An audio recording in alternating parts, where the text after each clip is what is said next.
Assalamualaikum dan salam Ramadan. Selamat datang ke rancangan khas TVP SSC Hati. Ramadan ceria bersama kami. Jom sama-sama belajar memaafkan dengan Mariam. Kadang-kadang kita terasa hati. Mungkin kawan cakap sesuatu yang buat kita sedih.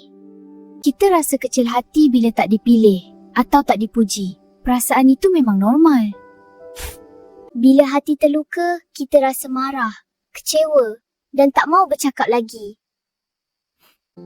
Tapi kalau kita simpan lama-lama, hati kita sendiri jadi berat dan tak tenang.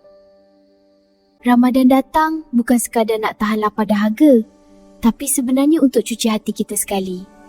Ramadan ni ajar kita biar senang nak maafkan orang. Janganlah simpan dendam lama-lama sangat. Bila kita memaafkan ni, bukannya bermaksud kita kalah.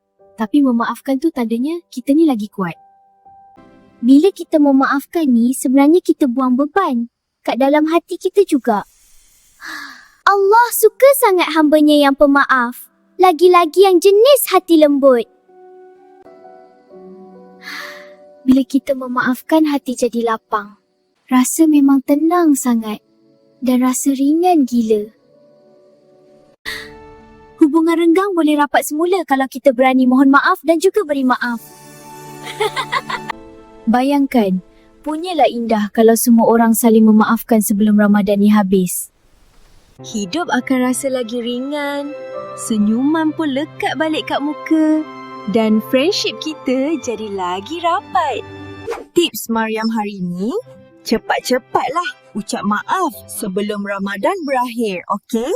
Kita boleh ucap bersemuka atau melalui mesej dengan kata-kata yang baik dan ikhlas.